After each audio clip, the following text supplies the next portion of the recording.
Сәлеметсіз ме балалар? Бүгін 66-шы сабақты өтетін боламыз. Каналымызға міндетті түрде подписаться батырмасын басып, жазылып алыңыздар. Сіздер үшін пайдалы сабақтар шығып отырады. Табиғаттың таңғажайып құбылыстары, сөз таптары, дереккөздерден ақпарат табамын, жаңа сөздің мағынасын анықтаймын. 6-шы жаттығу: мәтінді оқып, өзіңе түсініксіз сөздерді белгіле. Кемпірқосақ. Қапырық ыстықтан кейін бұлт қоюланып, нөсерлетіп жаңбыр жауады. Жаңбыр басылған соң бұлт сейіліп, көкжиектен батып бара жатқан күн көрінеді. Дәл осы кезде тарап бара жатқан қара бұлттың арасынан жерге қарай иілген алып доға тәрізді кемпірқосақ пайда болады. Оның бір-бірімен жарыса астасқан 7 жолағы 7 түрге боялған. Сонда кемпірқосақ дегеніміз не? Аспан күмбезінде мұндай ғаламат қайдан пайда болады? Бұған себепші болған нәрсе былайша ақ болып көрінгенмен шындығында 7 түстен тұратын жарық сәуле кәдімгі күннің жарығы екен. Қапырық ыстық күн, доға иілген сызық. Кемпірқосақ аспан күмбезінде түрлі түсті доға түрінде көрінетін атмосферадағы оптикалық құбылыс. Аспан күмбезі бақылаушыға киіз үйдің төбесі сияқты болып көрінетін күмбез. Сөздіктен кестедегі сөздердің мағынасын анықта. Сөздерді сөз таптарына ажырат. Сөздер, менің білуімше, сөздіктен анықтағаным: қай сөз табы? Қапырық, ыстық, күннің қатты қызған кезі. Сын есім, нөсерлету, жаңбыр жауды, күшті бірақ қысқа мерзімді жаңбыр. Етістік, сейілу, азаю, сиреу, айығу. Етістік, көкжиек, жер мен аспан қиылысы, аспан мен жердің астасып көрінетін сызығы. Зат есім, ғаламат, керемет, ғажайып құбылыс. Сын есім, жолақ, қатар орналасқан сызықтар, сызық. Зат есім. 7-ші жаттығу: жұмбақты жатқа жазып, шешуін тап. Жарқылдан соң жаңағы суға бөкті баралап, көкте түрлі жолақты, өрнек түрді ғаламат. Әрине, бұл жұмбақтың жауабы кемпірқосақ балалар. Түсініксіз сөздердің мағынасын анықта. Бұл жерде бөкті және алап сөздері түсініксіз болып көрініп тұр. Бөкті басты, жиылды деген мағына білдіреді. Алап, алқап, аймақ, өлке деген мағынаны білдіреді.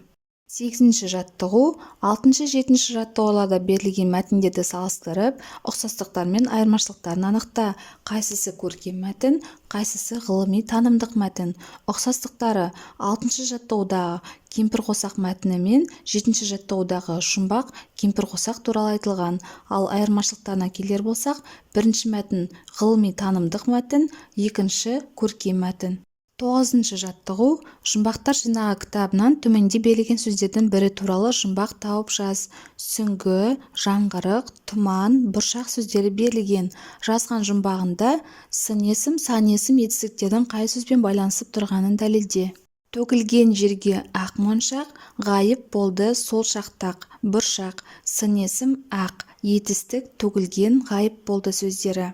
Төмен қарап өседі, күн жылына өшеді. Сүңгі, зат есім, күн, етістік, өседі, өшеді сөздері. Айтқаныңды айнытпай, қайталайды өзіңе. Тіл қатқанмен қаймықпай, көрінбейді көзіңе. Жаңғырық, етістік, айтқаныңды қайталайды, қаймықпай, көрінбейді сөздері. Зат есім, тіл және көз. Қара таудың басында киік кетіп барады, қол аяғы бауырына тиіп кетіп барады.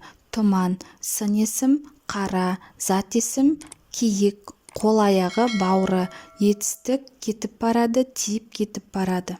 10-шы жаттығу: тірек сызбаны пайдаланып, сөз таптары қалай аталатынына және олардың сұрақтарына назар аудар. Сұрақтарына қарап, сол сөз табының қандай мағына білдіретінін айтуға бола ма?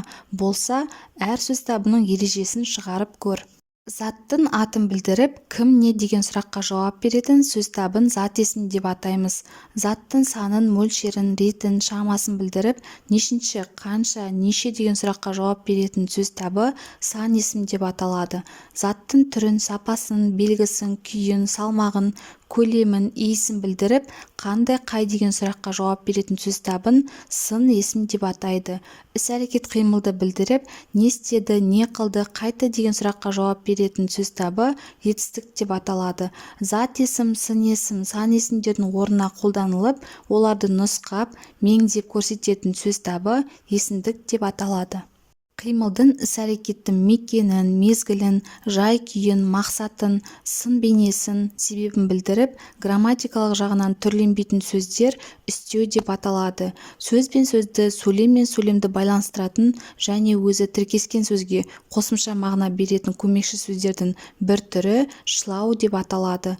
Толық мағынасы болмайтын, адамның түрлі көңіл-күйін білдіретін және жан-жануарларға қаратылып айтылатын сөздер одағай деп аталады. Түрлі дыбыстарға еліктеуді немесе құбылыстар мен қимыл-қозғалыстарды бейнелеуді білдіретін сөздерді еліктеу сөздер деп атайды. Осымен сабағымыз аяқталды. Сабақ пайдалы болған болса, лайк басып, достарыңызбен бөлісуді ұмытпаңыздар.